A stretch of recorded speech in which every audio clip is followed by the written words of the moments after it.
I do this opening welcome talk because everybody strolls in during the time that I'm talking, and I have less important things to say than the majority of the speakers here today. So that's what I do, open up the talk, open up the day, and give you an understanding of what geXc is all about. So welcome to the symposium. So first off, a big thank you to our speakers. I'm going to be introducing all of these folks individually throughout the day, but obviously without their contribution, this can't come together. So thank you very much to all of them. And, you know, you're all here without having to register with any cost, and that's all because of our sponsors for the day. So a big thank you to them, especially our silver and bronze sponsors for the day. So QIAGEN in particular, I'd like to say a big thank you to them for being involved, and Aurora, who is out of Vancouver, British Columbia. And of course, our other valued sponsors. And of course, I would welcome you to go visit them and talk to them about their technologies. You're going to be hearing from some of them today in the talks, but some of them are also not giving talks, so please, from the technology side, if you have interest, go visit those folks. Okay, so a little bit about geXc and what is this platform all about. So we've been putting on this event for about 6 years now. We are a Canadian organization, and the majority of maybe the first 3 or 4 years were events all throughout Canada. We've now moved into the US. We're starting to spread our wings.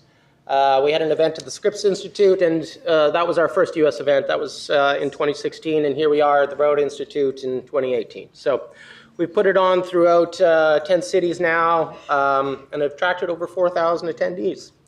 And this is all, we always invite local speakers, and we only invite local attendees, or the local scientific community. So what we're all about doing is really trying to bring the community together. And I'm going to get through this, and I might repeat myself a few times as I look through the slides, and I'm supposed to be following them, but I will get to a little bit more about what geXc is all about in the coming slides. So I just want to make mention that we do have 2 more events this year. We're actually going to put on a specific event for biobanking, and then we have another one planned with NIH at the later part of this year. So back to geXc and why geXc. So these are the 2 major reasons that this whole thing took off. When we first started in talking to scientists shortly after next generation sequencing came to market, there's such a fast pace of change, and there wasn't a whole lot of knowledge out there. So we started putting on small technical seminars to help educate scientists about how to really do quality sample preparation so that you garbage in, garbage out, quality in, quality out. So that was what it was all about in the beginning. And we had such large turnout from those types of events that we decided, hey, there's something here, let's turn it into a larger community event. So it really started off just as technical seminars, but we were getting such a strong turnout. There was so much hunger for this information to understand these complex workflows. And I'll talk a little bit about those workflows coming up. So you've all seen something like this. So what is driving the change? I mean, we've all seen these slides. So we've gone from the first human genome took roughly 5 years, 2,000 employees, $3 billion. Now we're down to, doing it in a day for less than $1,000. So dramatic changes in the market have allowed, keep the pace of this industry flowing so quickly. And before that all came to play, the market was about $1 billion. In the year 2000, just before we got into, or just before the first human genome was completed.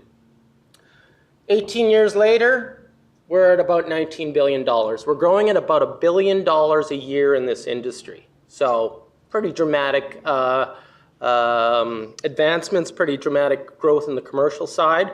That's obviously from a businessman's perspective, a very intriguing number. So that's pretty exciting. And I want to also show you how this is contributing here in the US, just to give you some idea of how this is benefiting society. I've got it highlighted here, 116,000. This is a little bit old data, so it's probably even greater than that. But you can see it's 6 billion in personal income, 9.2 billion in value added, 16.5 billion to the national economic output, and a whole bunch of tax for local and federal governments as well. So it's really having a significant impact on the economy.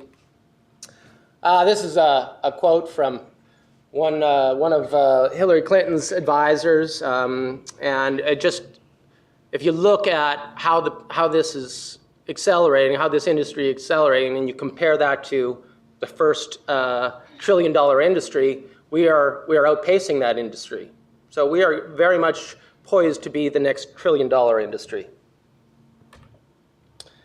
And after all of that data gets, generated, now we end up with this big data problem. So look where we're going to be in the year 2020. We have entered the exabyte scale already, and we are probably going to get to the zettabyte scale within the near future. So, and genomic sequencing is one of the major contributors. In fact, as far as I understand, it is the largest contributing industry to data production on Earth as of today, and it's only going to increase.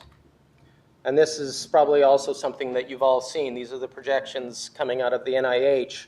So if you're following the red line, it's doubling every 7 months. And a zettabyte is 21 zeros. So it's a lot of information. Genomics actually generates more than astronomy, YouTube, and Twitter combined as of today. So that's always a nice little statistic that I take back to my non-scientific family to give them appreciation of what this industry is doing in terms of data production.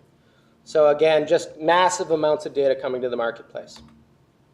I talked about complex workflows. I just put this up here to give you an understanding of how we look at these workflows. And you're going to hear a lot about individual components of these workflows in the talks today, especially from some of the technology talks. So it's a very complex science, both from the sample preparation and from the informatics side. And what I've done on this slide is I've just pulled up the most recent publications or articles that have been published that I thought were most impactful in the last, say, 6 months. Pretty amazing things that are now happening. If this one came from October of last year, where now we have these, we've been able to discover and come up with new diagnostics, but not always have it actionable. Well, here's an instance where, more data comes to play, more drug development is active, and now we end up with actionables for non-small cell lung cancers. The most approvals last year were in precision medicine out of the FDA. 30% of all drugs were for personalized medicine, so that's pretty amazing. Standard of care is happening now. We see Medicare and Medicaid services providing next-generation sequencing to their cancer patients. Rady Children's Hospital published rapid whole genome sequencing and showing how the economics actually support this workflow. So that's been a big challenge, right, from the economic side to justify this science and the implementation of this science into clinical practice. Estonia, a whole country offering free genetic testing to all of their society. And now you probably saw this one. This is a very recent publication in May. Geisinger is a big health institute, and they are now implementing DNA sequencing as part of routine clinical care. So it's happening. The whole thing that we've been talking about for quite some time now is really coming to play, and this is going to become more and more a part of our lives. So here we are today. We're here to try to stay pace with all of this stuff. And how do you do that?